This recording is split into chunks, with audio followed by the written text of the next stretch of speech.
doubled up lines right across there. Now that's a problem because it is a real line, it's not a dimension line. Dimension lines don't matter when you bring tools in. But if you've got double lines on the same plane, the tool will stop there. So I'm going to delete that line. Edit, delete, and take it away. Okay. If I would have said trim break, it would have just been pieces. Yep, it would have broken it up to here. And if I choose here, it would have broken it up to here. So I still would have had a double line in there. So you use the delete. So I deleted that line.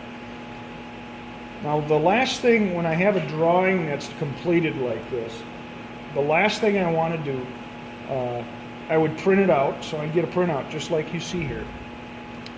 You can do this: edit, color, black, just hit visible, and hit done. Now I can print it out. Okay, and it will come out dark. It will come out like this. Okay. If you still have the greens and the yellows and the reds, it gets real light on the printer. So you don't want that.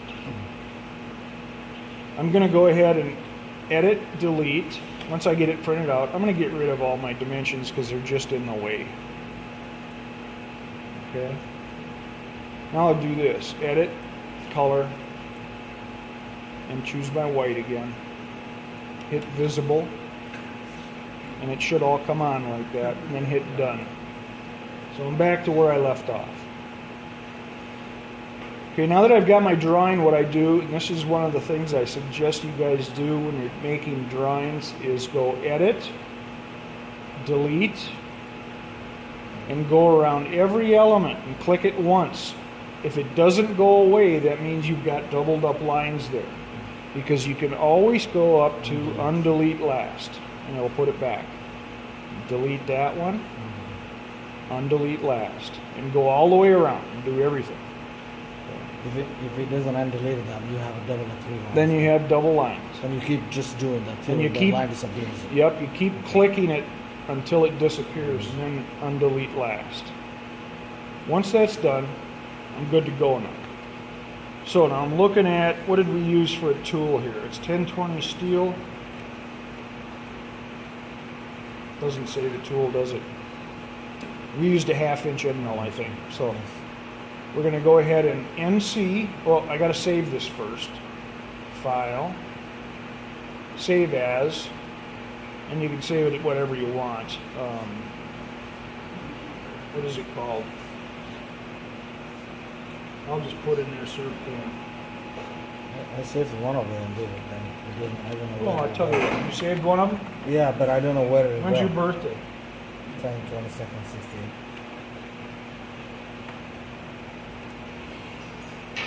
Is that right? 16. 60. 16. That's Yeah, you'd be pretty old if you were 16. born in 16. Yeah, 99. Okay, hit save. Just hit yes. And I didn't know where did it go. I just saved. I did one. And I saved Until it. you see that screen, do you wish to update this project? Now you can save it to your flash drive too. You can choose wherever you want to save it. Hit yes. It's going to save that. Now I can go to NC 2-axis, and I always use 2-axis. There's no real need unless you're surfacing, where you have different aspects to this part. You don't have to make it, you know, the same thing in another plane where you have a thickness. It's not necessary. Okay, so 2-axis, and I'm going to contour. I'm going to choose automatic, and I'm just going to hit anywhere on the outside of this part, and it's going to highlight it for me. Now if that doesn't happen, it means you've got lines that aren't connected, or you've got a doubled up line. Something's wrong with your drawing. Okay, once it does that, you hit done, and hit done again. Now your tool page will come up. Okay, it's already selected a 1/2 inch diameter 4-flute end mill 4-beam. I'm going to select the material. And this is 1020 steel. So I'm going to go find 1020. Well, 1020 is low carbon steel between 18 and 26. Okay, hit OK. Low carbon steel. And this is tool number 1. So I'm going to highlight that and drag my mouse and hit 1. That's my tool number. My length offset, that's my H value, 1. Diameter offset, 1, or you can put 31 if you want to match the author. And my work offset is G54. So you put all that stuff in there. Now you check your spindle speed, and this is where it's using a cutting speed of 80, which is what I've told you guys many times for low carbon steel. Well, it's 79.979. So it selected that for you. My spindle speed 611 for a 1/2 inch end mill. Now I look at the machine and I say, well, its spindle only run, if this was aluminum, that might come up 18,000 RPM. Well, the machine only runs 6,000 RPM. So if I want to change that, I'll change my surface speed over here. By changing the surface speed, everything changes. The feed rates, the spindle speed or RPM. This is my S value. That's my feed rate. It's going to develop my feed rate, okay, which is right there, 6.11. Okay? And these are the times to change that. Then I'll go to the comments right here and say it's a 1/2 inch 4-flute end mill. Oops.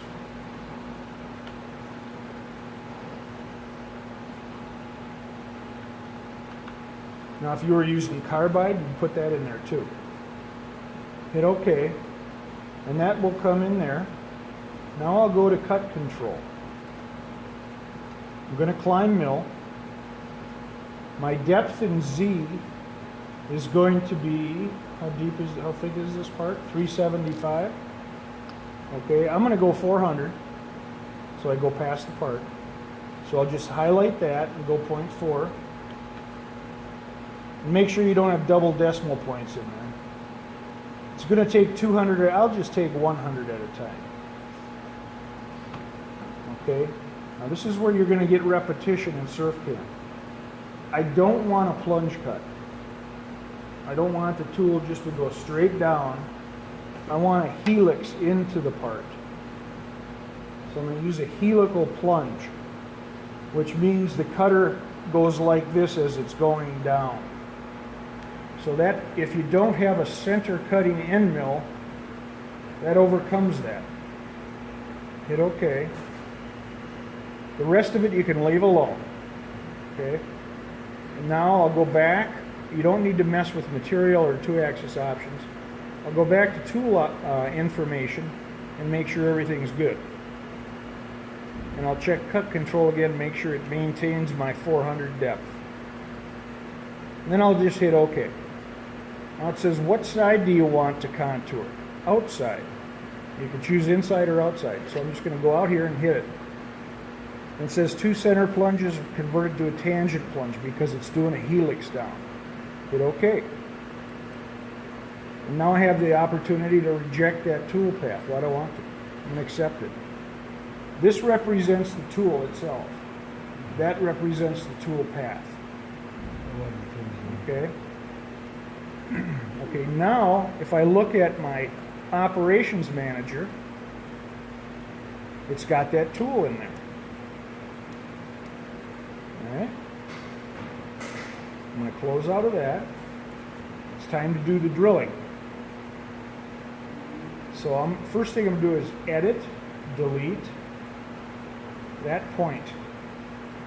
Because now I can go to NC 2-axis, whole process, and I'm going to choose visible. So by deleting that one, it's not going to drill anything. If I would have left that point in there, it would have also chosen that point. Okay, hit done. Now I'm going to select my tool. I'm going to choose, what size are these holes? 5/16. Well, a 1/2 inch 90-degree spot drill would be what I'd want to use. It defaults to 120 degree. So I'm going to find a 1/2 inch 90 and select that. You can see the angle changes. Hit OK. And it comes up as tool 2, which is perfect. It is a 90-degree spot. In the spot drill, you want it bigger than the hole ends up being, because what I'm going to do is put a chamfer ahead of time. It's going to remember your steel,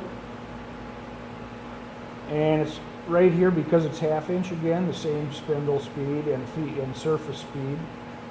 So I'm going to put in my 90 spotter.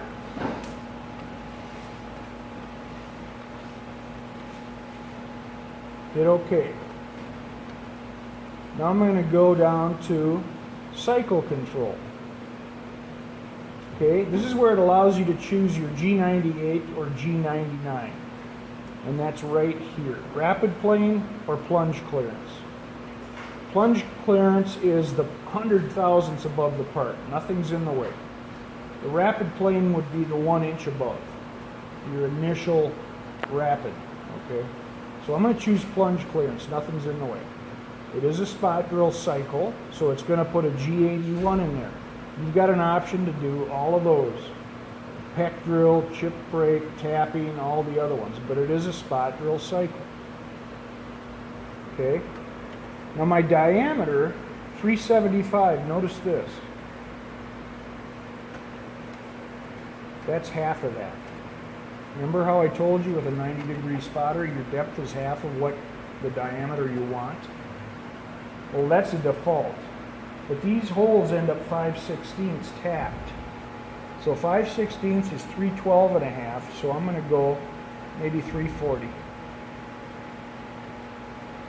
0.34. Now that should be 170 up there for a depth. Okay, now I'm going to go to sorting control and choose shortest distance. Now if you have multiple holes, you want to go shortest distance.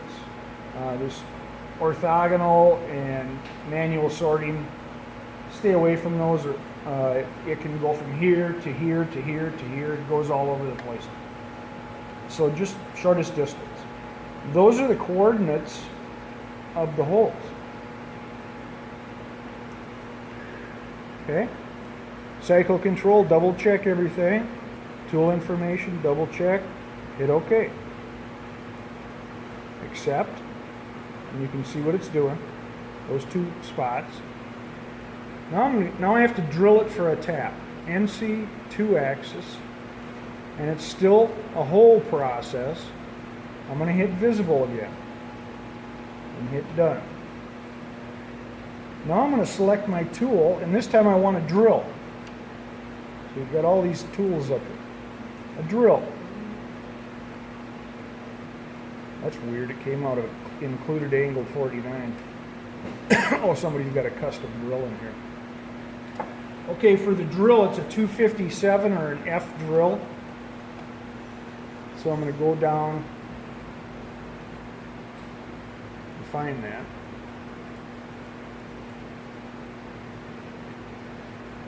.257 or F. That says I have a 118 point. I'm going to change that to 135.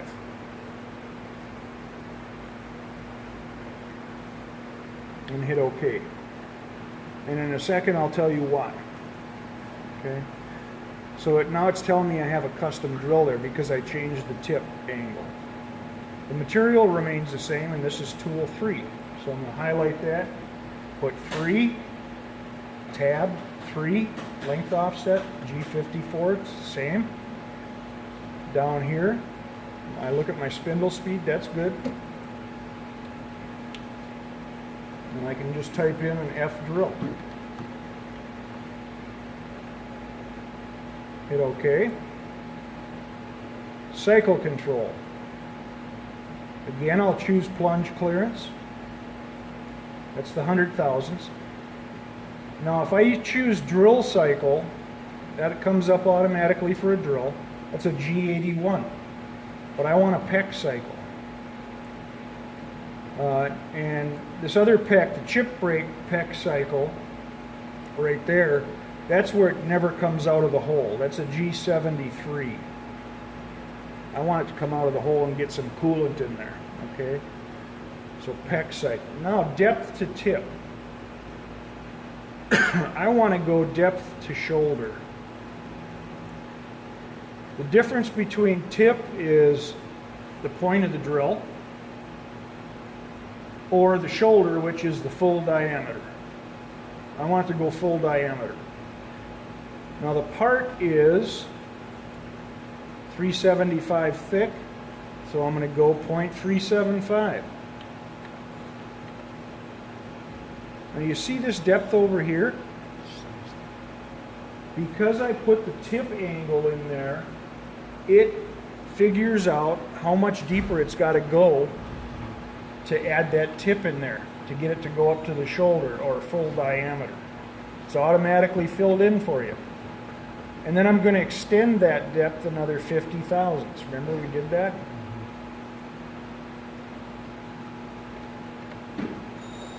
Now it's going 478. Okay. Sorting control, shortest distance. Go back and check. Everything's there. Tool information, everything's there. Hit OK. Accept the path. The last thing I have to do is tap it. So, it's another hole process, NC, 2-axis, hole process, visible, done. Choose my tool. It's a tap.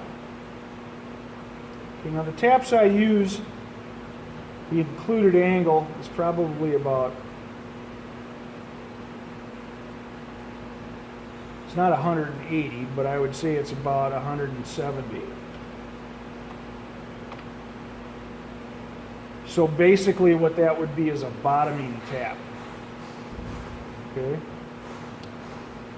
And the tap is going to be, I'm going to have to change it back again, 5/16 18, so it's right there.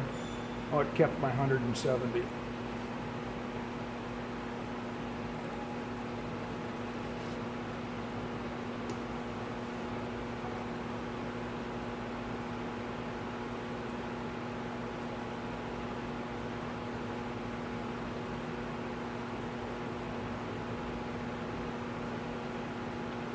You got to choose the tap before you change the angle.